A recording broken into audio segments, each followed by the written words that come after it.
بسم اللہ الرحمن الرحیم۔ نہ جانے آج مجھے افغانستان کے بگرام ایئر بیس سے 650 نمبر قیدی خاتون کی چیخیں کیوں بے اختیار میرے دل میں گھر کر رہی ہیں، بلکہ سوراخ کر رہی ہیں، جو آج تک ہمارے عالی مرتبت حکمرانوں اور منبر و محراب کے واسطوں تک تو نہیں پہنچی، لیکن اس قیدی اور مومنہ بیٹی عافیہ کی ماں عصمت صدیقی، جو قوم کی عصمت کا استعارہ تھی، یقیناً اپنی ساری مناجات کے ساتھ خود پر گزری قیامت کی گھڑیاں اپنے دامن میں سمیٹ کر رب اور مولا کے حضور حاضر ہو گئی۔ میرا ضمیر اکثر مجھے کچوکے لگا کر سوال کرتا ہے کہ آخر یہ مفتیان کرام کہاں ہیں؟ عرشی ٹرسٹ کے محافظین کہاں ہیں؟ جامعہ بنوریہ بنوری ٹاؤن کے علماء کرام کو کیا ہوا؟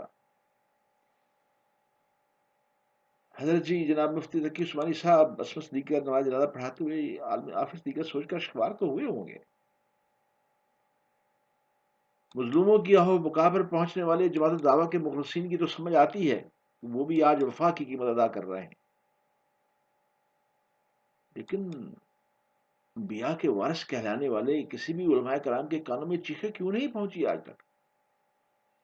ان کو چھوڑیے، ذرا مذہبی سیاسی جماعتوں کو آواز دیجیے۔ کہاں ہیں سارے مذہبی رہنما؟ کیا آج تک اسلام آباد میں بیٹھے کسی بھی حکمران کی آنکھوں میں نمی نہیں اتری؟ مریم نواز بختاور آصفہ کے باپ کو کسی اور بیٹی کی چیخیں کیوں سنائی نہیں دی؟ خود مریم ایک ماں ہے، قوم کی تقدیر سنوارنے کے لیے شب و روز وعدے وعید کر رہی ہیں۔ کیا حکمران قوت سماج سے محروم ہیں یا کسی دائمی غفلت کی نیند میں مبتلا ہیں، اس عذاب میں مبتلا کر دیے گئے؟ ایوان اقتدار تک پہنچنے کے لیے مرحومہ عصمت صدیقی سے ان سیاستدانوں نے کیا کیا وعدے کیے تھے، لیکن اقتدار کی ان غلام گردشوں اور نمک کی کان میں پہنچتے ہی نمک بن کر رہ جاتے ہیں اور بے خبر ہو جاتے ہیں۔ لیکن قصر سفید کے فرعون کی حاضری کے دوران تمام پاکستانی صحافیوں کو عافیہ کے بارے میں سوال کرنے کی ممانعت کا حکم جاری کر دیا جاتا ہے۔ سوچتا ہوں، کیا دانشوری بھی سورج مکھی کا پھول ہو گئی ہے؟ کیا اس قوم کے سارے بیٹے کھیت ہوئے کہ جب ان کا لیڈر اقتدار سے محرومی کے بعد ایک کاغذ لہراتا ہوا للکارتا ہے کہ کیا ہم کسی کے غلام ہیں؟ امریکہ کون ہوتا ہے کہ ہمیں اس طرح کی انسٹرکشن دے؟ لیکن اس پر جان فریفتہ کرنے والے جو اس کے چاہنے والے ہیں، اس کی بات کی اجازت، ان کو بھی اس بات کی اجازت نہیں ہے کہ اپنے رہنما سے یہ پوچھیں کہ ہماری بے گناہ بہن کو امریکہ سے واپس لانے کا وعدہ افاق کیوں کرنا ہوا، جبکہ تم نے تو برطانوی نومسلم بہن ایوان اللہ کے ساتھ پاکستان میں ایک مشترکہ پریس کانفرنس میں کیا کیا وعدے کیے تھے؟ کیا ہم واقعی وہ قوم ہیں جس کے حکمرانوں نے ڈالروں کے عوض پاکستانی سپوت ایم ایل قاسی کو خود گرفتار کر کے قصر سفید کے فرعون کے حوالے کر دیا تھا؟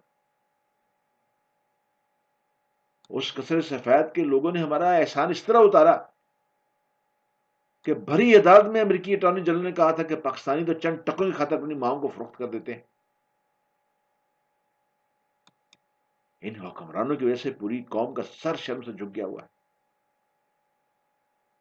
بگرام بیس کی قیدی نمبر 650 صرف 3 بیٹوں کی ماں نہیں، بلکہ اس قوم کی ماں، بہن اور بیٹی بھی ہے۔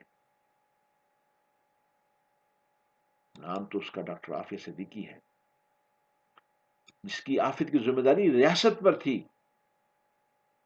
وہ کراچی سے اچانک اچک لی گئی، کوئی نہیں جانتا تھا کہ اسے زمین نکل گئی یا آسمان کھا گیا۔ پہلے یہ اطلاعی کہ وہ اپنے بچوں سے محروم کر دی گئی ہے، اس کی گود میں پلنے والا چند ماہ کا بچہ مار دیا گیا ہے اور اسے نامعلوم عقوبت خانوں، قید خانوں، تہ خانوں اور بچڑ خانوں سے گزار کر اس حال میں بگرام جیل پہنچا دیا گیا کہ وہ اپنی پہچان تک بھول گئی۔ اس کے حواس خمسہ اس کا ساتھ چھوڑ گیا، اسے زمانوں کی نظروں میں ایک پاگل وجود قرار دے دیا گیا۔ وہ روتی نہیں، صرف چیختی ہے۔ اس کی چیخیں سننے والے قیامت کی آہٹ سنتے ہیں اور سو نہیں پاتے۔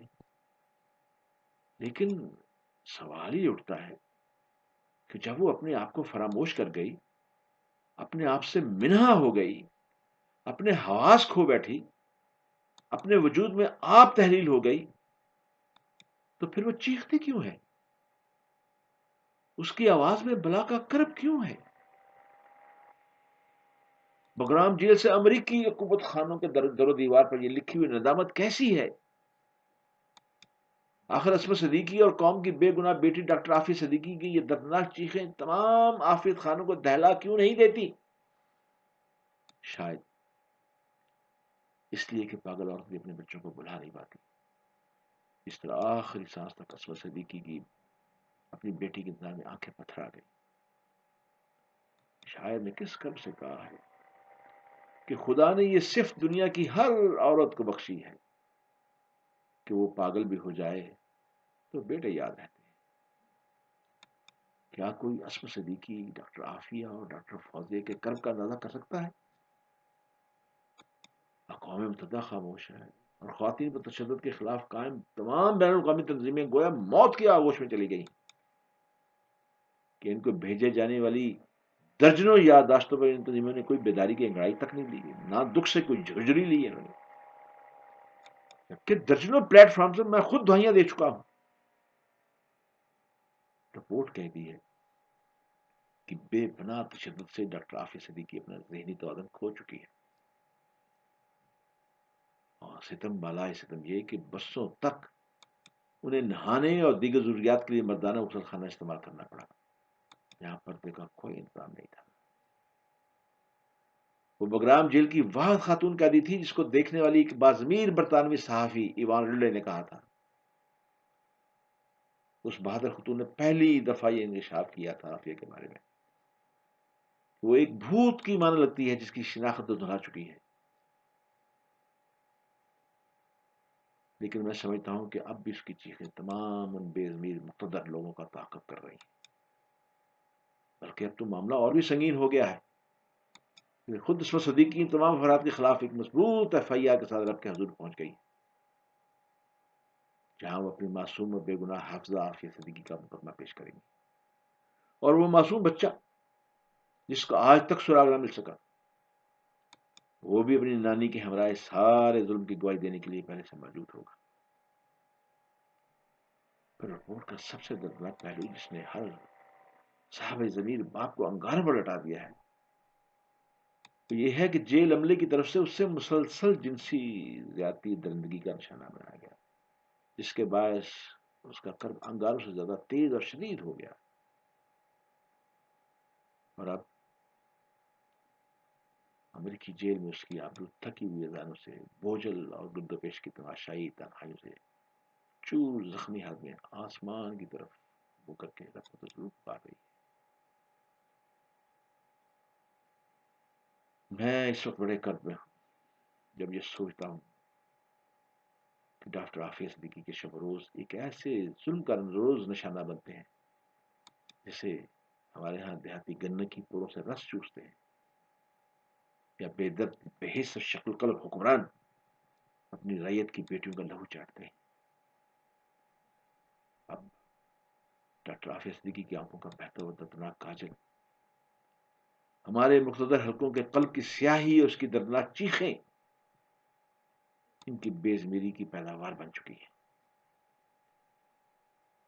عافیہ کی پیٹھ پر لگے ہوئے گھاؤ ہمارے ان حکمرانوں کے گناہوں کی دستاویز بن چکے ہیں جنہوں نے محض چند ڈالروں کے عوض اسے فرعونی طاقتوں کے حوالے کر دیا. حالانکہ عصمت صدیقی کی عظمت ملاحظہ فرمائیں کہ اپنی رحلت سے چند دن قبل خود مجھ سے فون پر میرے سامنے اپنی بیٹی ڈاکٹر فوزی کو حکم دے رہی تھی کہ تم جاؤ مشرف کو خبر کر دو کہ میں نے اسے معاف کر دیا. دبئی جاؤ اسے بتاؤ جا کے کہ میں نے اسے معاف کر دیا. یہ اس کمانڈو پر ایسا گرام آیا احسان ہے کہ ممکن ہے کہ اس کی زندگی کے آخری سانس سے کچھ ہموار ہو جائے اور جان کنی کا عمل آسان ہو جائے. جبکہ اس سے قبل لال مسجد کے مولانا عبد الرحمان جن کے بھائی اور جوان سال کلوتے بیٹے کو برس مار کو اڑا دیا گیا وہ بھی مشرف کو معاف کر چکے ہیں. لیکن میں سوچتا ہوں کہ جامع حفظہ کی درجنوں یتیم بچیاں اور بچے جو اس روح فرسا حادثے میں گولیوں سے بھون دیے گئے اڑا دیے گئے اپنے خون آغشتہ جسموں کے ساتھ اس طرح اللہ کے حضور پہنچ گئے کہ ان کے ساتھ درجنوں قرآن و حدیث بھی خاکستر کر دیے گئے. کیا اس کا حساب نہیں ہوگا؟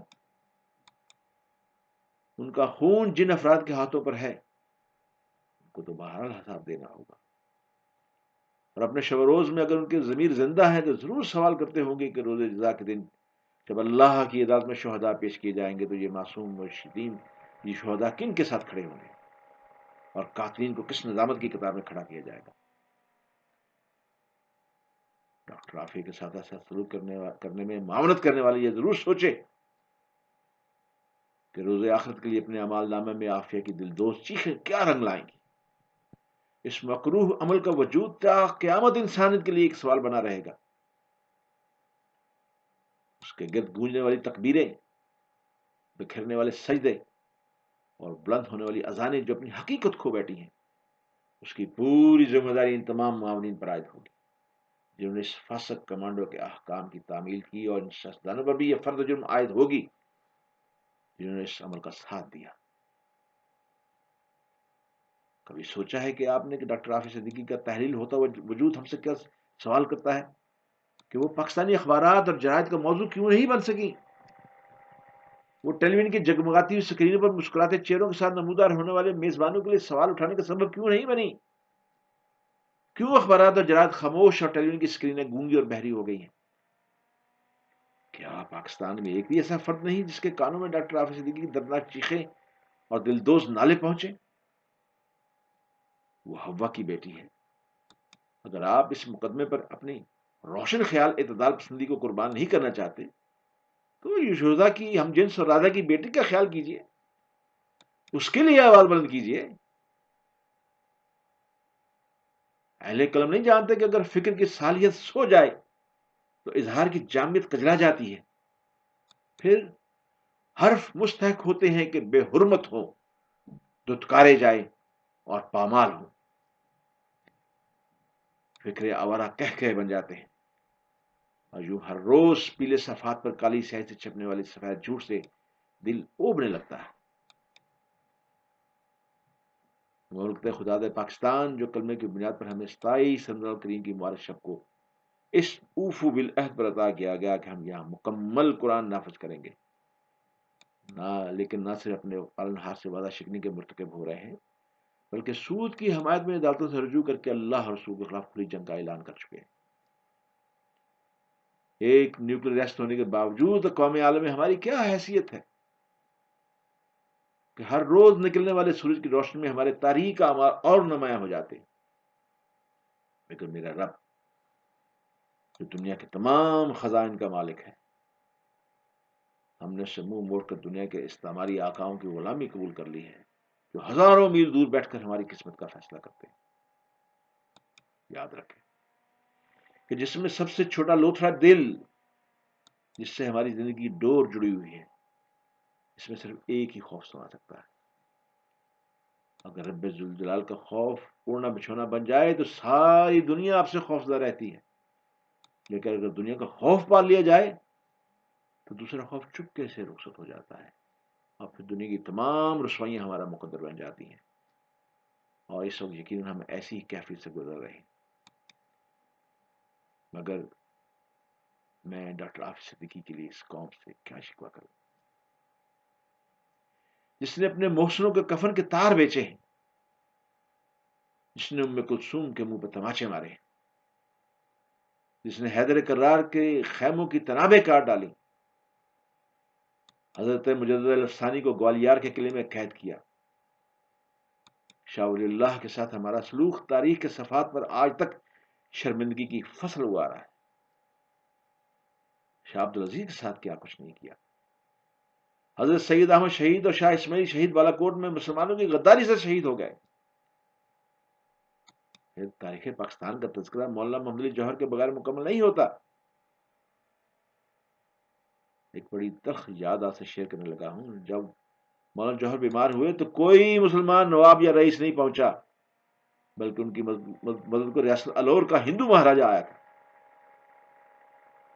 ہندوستان میں برطانوی غلامی کے خلاف قربانی اور اثار کی روح پھونکنے والے مولانا ظفر علی خان پاکستان میں بیماری میں اس طرح جیے کہ ادویات کے لیے پیسے نہیں تھے، اور جب ان کا انتقال ہوا تو چھٹا آدمی نہیں تھا۔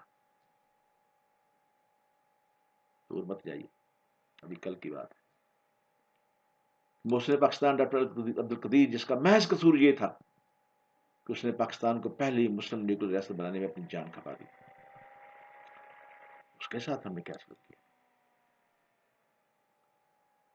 جیتے جی اس کی زندگی میں کن کن صدمات سے ہم نے ان کو دوچار کیا.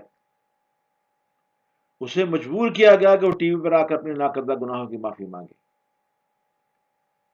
اور جب اس دنیا سے رخصت ہوا تو ملک کا سربراہ جو شب روز پاکستان کو ریاست مدینہ بنانے کا دعویٰ کرتا تھا، اور آج بھی اپنے کردار سے محروم پر یہ نعرہ لگا کر قوم کے جذبات سے کھیلتا ہے کہ کیا ہم امریکہ کے غلام ہیں، محسن پاکستان کے جنازے میں اس خوف سے شریک نہ ہوا کہ کہیں مبادہ آقا کی نظر میں مردود نہ ٹھہرایا جاؤ، لیکن مقافات عمل کا پھر بھی شکار ہونا پڑ گیا، اور اب اسی اقتدار سے محرومی کا زخم ان کے ناقابل برداشت ہوتا جا رہا ہے. بگرام جیل میں چیخنے والی ڈاکٹر عافیہ صدیقی اگر امریکی جیلوں کی سلاخوں پیچھے ہماری تاریخ کی فریاد سن سکے، شاید سے کچھ قرار آ جائے کہ ہم مسلمان تاریخی طور پر کچھ ایسے ہی واقع ہوئے ہیں. خدا فراموش، خود فراموش. اور اب ڈاکٹر عافیہ صدیقی کو فروخت کرنے والے تازہ بے ضمیر مسلمان ڈاکٹر عافیہ صدیقی کے ساتھ جو مرضی سلوک کریں، مگر ڈاکٹر عافیہ صدیقی کا وجود شہنشاہ عالم کے سر سفید میں مقیم فرعون کے آستان جبروت پر ایک مقدمہ بن کر ہمیشہ موجود رہے گا. کیا یہ مقدمہ شہنشاہ عالم کے سر سفید میں مقیم فرعون کی فرمانروائی کو جھکا دے گا؟ کیا یہ مغربی طاقتوں امریکہ کی لونڈی اقوام متحدہ کے ماتھے پر کلنک کا سوالی نشان ثبت کر سکے گا؟ کیا یہ عالمی انسانیت میں کوئی بیداری پیدا کرے گا؟ اس کا جواب یقیناً تاریخ کے زور میں ہے. کئی کردار اس دنیا میں باعث عبرت بنائے جائیں گے اور اللہ کے کوڑ سے بچ نہ پائیں گے، اور آخر میں تو جہنم بھی تھکتی آپ تو یقیناً ان کے منظر ہے. اللہم اجرنی من النار انک انت الغفور الحلیم، اللہم انک عفو تحب العفو فاعف عنی یا کریم یا کریم.